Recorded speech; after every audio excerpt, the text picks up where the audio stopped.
Mimi I'm a truthful man. Wengine wananidharau mimi, lakini nasemanga tu ukweli. If there is one thing Kenyans know about Rigathi Gachagua, it is that his sharp tongue has always been his greatest political weapon. Mimi ulitaka nikusaidie kudanganya wa Kenya. In matters kudanganya wa Kenya, Mr. President, I'm incompetent. From branding himself the truthful man to exposing allies turned foes, Gachagua has built a reputation as the politician who speaks even when silence might serve him better. So wanasema ati I'm incompetent. Hii mtu hakuna kitu anaelewa. Sasa kama serikali ni wizi tupu. Sasa what is there to defend? I want to say this. For the deaths occurring in Sudan, the real commander of RSF is not Hemeti, it's William Ruto, because for a movement to succeed, it needs money. The money from gold is being cleaned through Kenya to buy arms, to go and kill women and children. That housing, initially we believed in the president.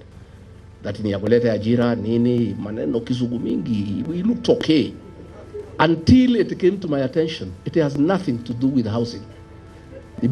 But now, the country is waiting for his most anticipated words yet. On Tuesday, all eyes will be turned to Citizen TV, where Gachagua is expected to deliver what Cleophas Malala, the DCP deputy party leader, has described as his state address. Officially, we will be staging our party leader on Tuesday. He will speak to the nation. We will invite everybody to listen to him. And we are confident that nothing will happen to him. He's in good health. This is not just another political appearance. It follows weeks of tension, a dramatic return from the United States, and allegations of chaos at Jomo Kenyatta International Airport. When Gachagua landed, his team claimed that 182 DCI officers had been deployed with one mission: his arrest. Take measures to ensure that he is safe, because they are targeting him. You saw the fracas that was at his entry. He was being taken in all the terminals because they wanted to arrest him. They had 182 DCI officers stationed at the airport just to ensure they arrest him, but the power of the people prevailed, and they mishandled him at the exit. The government, of course, downplayed this, but the images of barricades, confusion and clashes among supporters painted a different picture. Why was someone stoning that convoy? First of all, it was not a threat to anything. Yeah, it was not. There were not many people, you know. And even assuming even there were many people, they were not disrupting anything, you know. It was, I mean, I thought the goons that threw stones were actually totally misguided. Now, the Citizen TV stage gives Gachagua the chance to take control of the narrative, and if his history tells us anything, it is that he won't hold back. But this story is not just about JKIA or even about his party's attempts to position him as the statesman. It is about the bigger revelations he dropped while abroad. So, you need to know, the Americans want to know why you are working with Shabab. Why, when you are in Mandera, you met 3 leaders of the Shabab militia at night to discuss business with them. They want to know why. They also want to know why you have removed the requirement for vetting of non-Kenyans before they are given IDs. The Americans are concerned. During his US tour, Gachagua made a staggering allegation that President William Ruto has held secret meetings with both the Somali militant group Shabab and Sudan's Rapid Support Forces RSF. These claims, if true, touch on Kenya's most sensitive security questions, and if false, they raise serious concerns about reckless politicking. We want to say without fear of contradiction, because he has said he has information and he knows and he has an agent who is sitting in meetings with Shabab. As soon as he lands in Kenya, he must record a statement to tell us exactly which meetings he's doing with terrorists.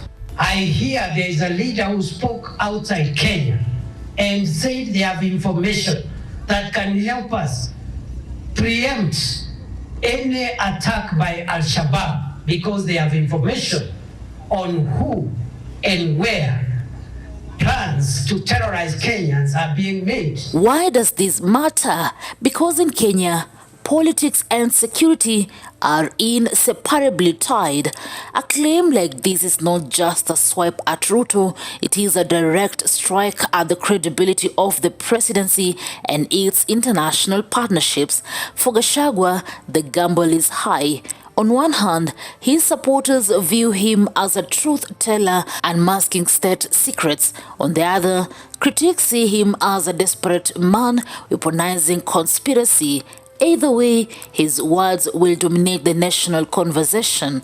This interview could redefine whether he cements himself as the voice of dissent or whether he is cornered as a dangerous liability. In a political climate where alliances shift overnight, Gachagua's state address might be the tipping point in the simmering Ruto-Gachagua rivalry. Kenyans are not just waiting to hear Rigathi Gachagua, they are waiting to see how the system responds. Will the government counter him directly, or will silence signal that his words cut too close to the truth? As always in Kenyan politics, the stage is set not just for what will be said, but for the consequences that follow. What do you think? Is Gachagua exposing hidden truths, or is this a pure political theater? Who can be able to make friends across the board, somebody who respects people. We do not want somebody who has been talking about the disrespect that the Honorable Uhuru Kenyatta had. Well, he is actually worse. He thinks that some of us are trash. So we are saying this is not the type of person that you can entrust to lead the nation. And we are saying Dende Nyoro is a guy that will save the president in 2027. Let each one of them given an opportunity. Rigathi Gachagua get an opportunity to serve one term as the deputy president. Dende Nyoro get an opportunity to serve one term from 2027 as the deputy president. 2032, they will decide what they want to do. Newsroom, Maisha TV, reader carrying Chebet.